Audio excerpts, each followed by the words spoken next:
High students, ഇന്ന് നമ്മൾ പഠിക്കാൻ പോകുന്നത് 8ാം ക്ലാസ്സിലെ 11ാമത്തെ ചാപ്റ്ററായ പാരലോഗ്രാംസ് അഥവാ സാമാന്തരികങ്ങളിലെ 7ാമത്തെ ഭാഗമാണ്. അതായത് റോംബസ് അഥവാ സമഭുജ സാമാന്തരികത്തിന്റെ പരപ്പളവ് കാണുന്നത് എങ്ങനെയാണെന്നൊക്കെയാണ് നമ്മൾ പഠിക്കുന്നത്. ഞാൻ ഇവിടെ ഒരു റോംബസ് വരച്ചിട്ടുണ്ട്.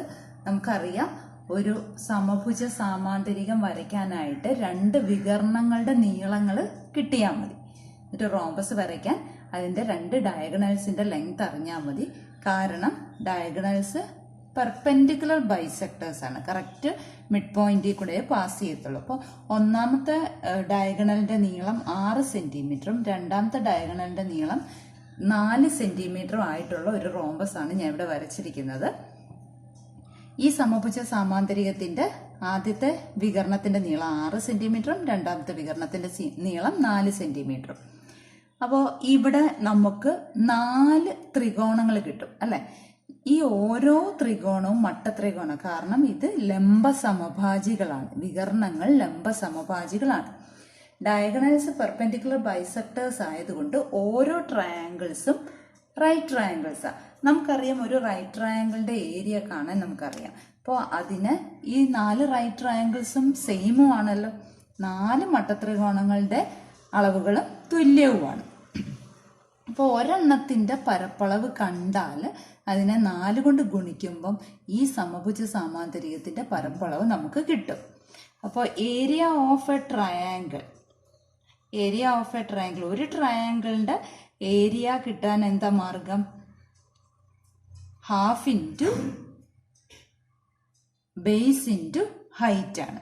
അപ്പോൾ ഹാഫ് ഇൻറ്റു ബേസ് എത്രയാണ്? 3 centimetre, height 2 centimetre. Half into പാദം ഗുണം ലംബമാണ് ഒരു മട്ടത്രികോണത്തിന്റെ പരപ്പളവ് കാണാനുള്ള സമവാക്യം. അപ്പോൾ ഹാഫ് ഇൻറ്റു പാദം 3ഉം ലംബം 2ഉമാണ്. 2 ക്യാൻസൽ ആയിട്ട് ബാക്കി എത്ര വന്നു? 3 സ്ക്വയർ സെന്റിമീറ്റർ അഥവാ ചതുരശ്ര സെന്റിമീറ്റർ വന്നു. അങ്ങനെ 4 ത്രികോണങ്ങളുണ്ടല്ലോ. അപ്പോൾ ഏരിയ ഓഫ് റോംബസ് എന്ത് കിട്ടി? ഈ 3നെ 4 കൊണ്ട് ഗുണിച്ചാൽ പോരെ. അപ്പോൾ 12 സ്ക്വയർ സെന്റിമീറ്റർ എന്ന് കിട്ടി. 4 മട്ടത്രികോണങ്ങളാണ്. അപ്പോൾ സമഭുജ സാമാന്തരികത്തിന്റെ പരപ്പളവ് എന്ന് പറയുന്നത് 4 × 3 = 12 സ്ക്വയർ സെന്റിമീറ്റർ ആയി. അപ്പോൾ ഒരു സമഭുജ സാമാന്തരികത്തിന്റെ വികരണങ്ങളുടെ നീളങ്ങൾ കിട്ടിയാൽ നമുക്ക് അതിന്റെ പരപ്പളവ് കണ്ടുപിടിക്കാൻ എളുപ്പമാണ്. അതെങ്ങനെയാ കാണുന്നതെന്ന് നോക്കാം. ഞാൻ പറഞ്ഞു, 4 മട്ടത്രികോണങ്ങളാണ്. 4ന്റെ അളവുകൾ തുല്യമാണ്. ഒരെണ്ണത്തിന്റെ അളവ് കണ്ടുപിടിച്ചിട്ട് അതിനെ 4 കൊണ്ട് ഗുണിച്ചാൽ മതി അല്ലെ. ഇനി അല്ലാതെ വേറെ എങ്ങനെ കണ്ടുപിടിക്കാൻ പറ്റുമെന്ന് നോക്കാം. ഇതാണല്ലോ ഒരു മട്ടത്രികോണത്തിന്റെ പരപ്പളവ് കണ്ടത് അല്ലെ. അപ്പൊ ഈ 3 എന്ന് പറയുന്നത് ഒന്നാമത്തെ വികരണത്തിന്റെ പകുതിയല്ലേ. ഒന്നാമത്തെ വികരണത്തിന്റെ നീളം 6 ആയിരുന്നു, അതിന്റെ പകുതിയാണ് 3. ഈ 2 എന്ന് പറയുന്നത് രണ്ടാമത്തെ വികരണത്തിന്റെ നീളത്തിന്റെ പകുതിയാണ് അല്ലെ. ഇപ്പൊ രണ്ടാമത്തെ വികരണത്തിന്റെ നീളം 4 ആയിരുന്നു, അതിന്റെ പകുതിയാണ്. അപ്പൊ ഒന്നാമത്തെ വികരണത്തിന്റെ പകുതിയും രണ്ടാമത്തെ വികരണത്തിന്റെ പകുതിയും കൂടെ ഗുണിച്ചിട്ട് അതിന്റെ പകുതി എടുത്താൽ നമുക്കൊരു ത്രികോണത്തിന്റെ പരപ്പളവ് കിട്ടും. അപ്പോൾ ഒരു ത്രികോണം നമുക്ക് ഓരോ ഡയഗണലിനെയും ഇപ്പോൾ ഒന്നെങ്കിൽ ABCD എന്ന് പേരിട്ട് കൊടുക്കാം, അല്ല ഇവിടെ വികരണം മാത്രം മതി. അപ്പോൾ ഒന്നാമത്തെ വികരണത്തിന് D1 എന്നും രണ്ടാമത്തെ വികരണത്തിന് D2 എന്നും കൊടുത്തു കഴിഞ്ഞാൽ ഈ ഒരു ത്രികോണത്തിന്റെ പരപ്പളവ് കാണാനായിട്ട് ഹാഫ് ഇൻറ്റു ഈ ഹാഫ്, അതേപോലെ ഈ 3 കിട്ടിയത് എങ്ങനെയാ? ഒന്നാമത്തെ വികരണത്തിന്റെ പകുതി ഗുണം രണ്ടാമത്തെ വികരണത്തിന്റെ പകുതി. ഈ 2 കിട്ടിയത് രണ്ടാമത്തെ വികരണത്തിന്റെ പകുതിയാണ്.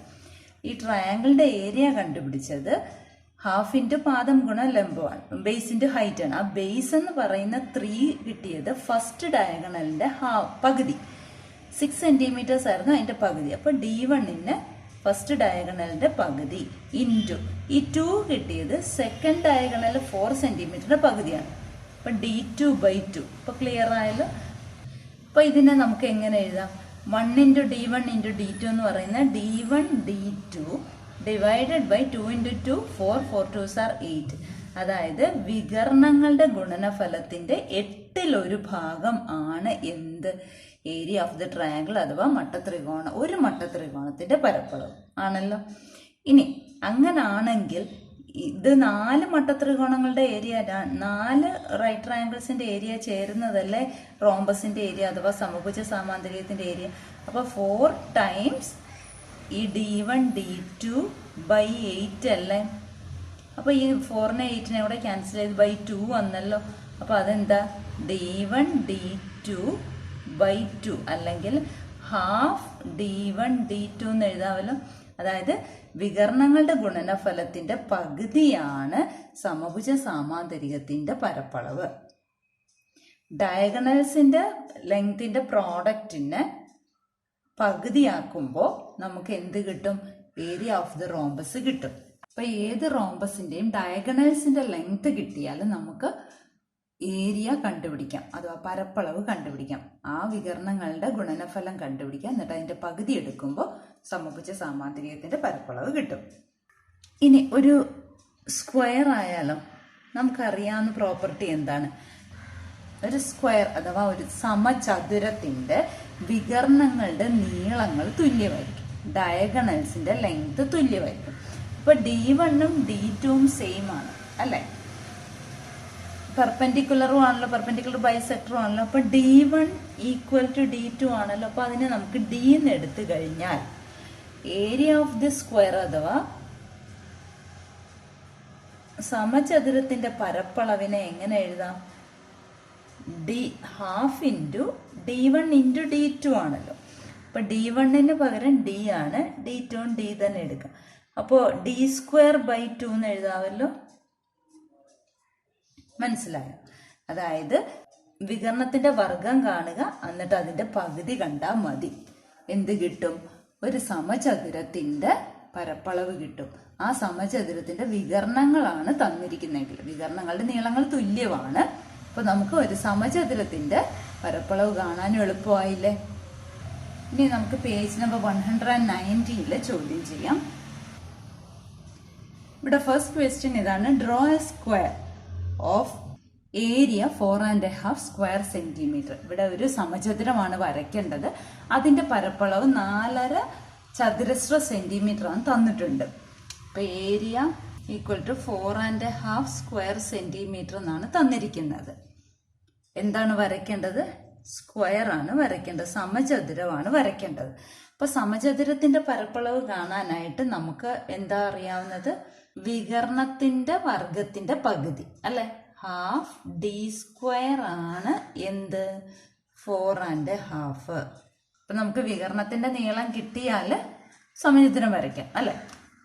പരപ്പളവ് ഏരിയ 4.5 സ്ക്വയർ സെന്റിമീറ്റർ ആണ്. ഏരിയ കാണുന്നത് ഡയഗണലിന്റെ സ്ക്വയർ കാണുക, അതിന്റെ പകുതിയാണ് ഏരിയ.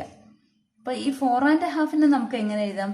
2 4s are 8, 8 plus 1 9, 9/2 എന്ന് എഴുതാം അല്ലെ? അപ്പൊ D²/2 ആണ് 9/2. അപ്പൊ D² എത്ര വന്നു? D² ഈക്വൽ ടു 9 എന്ന് കിട്ടിയില്ലേ അല്ലെ? 2 2 ക്യാൻസൽ ആയി ഡിനോമിനേറ്ററിലാണ് കിടക്കുന്നത്. അല്ലെങ്കിൽ ഈ ഡിവൈഡഡ് ബൈ 2നെ അപ്പുറത്തേക്ക് കൊണ്ടുപോകുമ്പോൾ മൾട്ടിപ്ലൈഡ് ബൈ 2 ആവും. അപ്പൊ ഈ 2 2 എന്നിട്ട് ക്യാൻസൽ ആയിപ്പോവും. മനസ്സിലായാലോ? അങ്ങനെയാണ് നമുക്ക് 9 കിട്ടിയത്.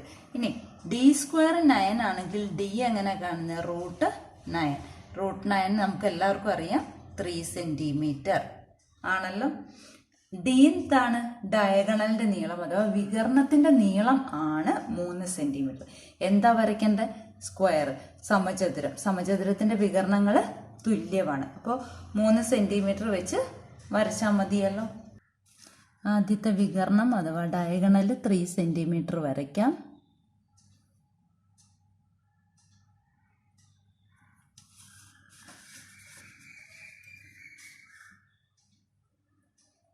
ഇനി നമുക്ക് ഇതിന്റെ പെർപെൻഡിക്കുലർ ബൈസെക്ടർ അഥവാ ലംബ സമഭാജി വരയ്ക്കണം.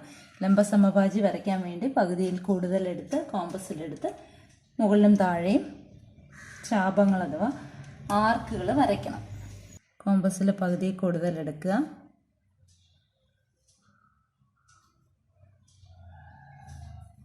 മുകളിലും താഴെയും ആർക്ക് വരയ്ക്കുക. അതേപോലെ ഇപ്പുറത്തെ അറ്റത്ത് വെച്ചും മുകളിലും താഴെയും ആർക്ക് വരയ്ക്കുക.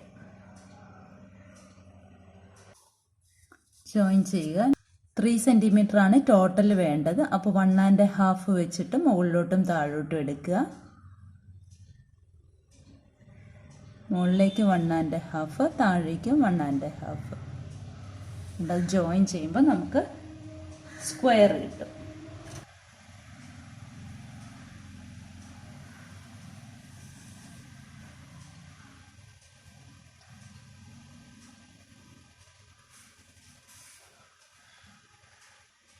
ഇതാ നമുക്ക് സ്ക്വയർ കിട്ടിയല്ലോ. രണ്ടാമത്തെ ചോദ്യം നോക്കാം. രണ്ടാമത്തെ ചോദ്യം ഇതാണ് പറയുന്നത്: 9 ചതുരശ്ര സെന്റിമീറ്റർ പരപ്പളവുള്ള സമചതുരം അല്ലാത്ത സമഭുജ സാമാന്തരികമാണ് വരയ്ക്കേണ്ടത്. അതായത് ഏരിയ 9 സ്ക്വയർ സെന്റിമീറ്റർ തന്നിട്ടുണ്ട്, പക്ഷെ നമുക്ക് ഇവിടെ വരയ്ക്കേണ്ടത് സ്ക്വയർ അല്ല, റോംബസ് ആണ്. ഇപ്പൊ റോംബസ് ആകുമ്പോൾ ഡയഗണൽസിന്റെ ലെങ്ത് വ്യത്യാസമാണല്ലോ അല്ലേ. ഇപ്പൊ ഏരിയ കാണുന്ന ഇക്വേഷൻ എന്താണ്?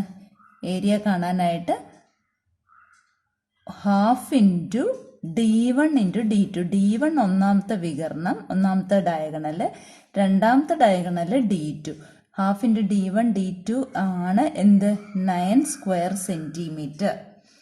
ഇപ്പം 9 square centimetre half d1 d2 ആണെങ്കിൽ d1 ഇൻറ്റു d2 എന്ത് വരും? ഈ ഡിവൈഡ് ചെയ്തിരിക്കുന്ന 2നെ അപ്പുറത്തേക്ക് കൊണ്ടുപോകുമ്പോൾ മൾട്ടിപ്ലിക്കേഷൻ ആവും. 9 2s are 18 വരും. അതായത് വികരണങ്ങളുടെ നീളങ്ങളുടെ ഗുണനഫലം എന്ന് പറയുന്നത് 18 ആണ്. ഡയഗണൽസിന്റെ ലെങ്ത്തിന്റെ പ്രോഡക്റ്റ് എന്ന് പറയുന്നത് 18. അപ്പൊ 18 കിട്ടണമെങ്കിൽ നമുക്ക് ഡയഗണൽസ് എന്തൊക്കെ എടുക്കാം? ഒന്നാമത്തെ ഡയഗണലിന് 9ഉം രണ്ടാമത്തെ ഡയഗണലിന് 2ഉം എടുക്കാവല്ലോ അല്ലേ. ഇനി അല്ല എങ്കിൽ ഒന്നാമത്തെ ഡയഗണലിന് 6 എടുക്കാം, രണ്ടാമത്തെ ഡയഗണലിന് 3 എന്നെടുക്കാം. കാരണം 6 3s are 18 ആണ് അല്ലേ. അപ്പം നമുക്ക് 6ഉം 3ഉം എടുത്ത് ഒരു റോംബസ് അഥവാ സമഭുജ സാമാന്തരികം വരയ്ക്കാം. അപ്പോൾ ഒന്നാമത്തെ ഡയഗണല് 6 സെന്റിമീറ്റർ എടുത്ത് വരയ്ക്കുക.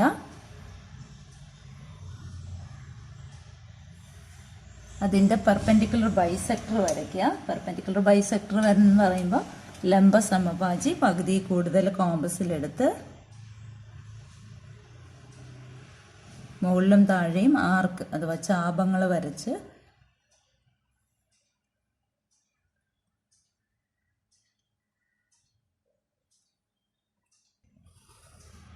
പിന്നെ അതിൽ 3 സെന്റിമീറ്റർ ടോട്ടൽ വേണം. അതായത് മുകളിലോട്ട് 1.5ഉം താഴോട്ട് 1.5ഉം. സ്കെയിൽ കൊണ്ട് മാർക്ക് ചെയ്താൽ മതി. 1.5. ഇപ്പം ടോട്ടൽ ഈ ലെങ്ത് 3ഉമായി, ഇവിടെ ടോട്ടൽ 6ഉമായി. ജോയിൻ ചെയ്യുമ്പോൾ നമുക്ക് റോംബസ് കിട്ടും, അഥവാ സമഭുജ സാമാന്തരികം കിട്ടും.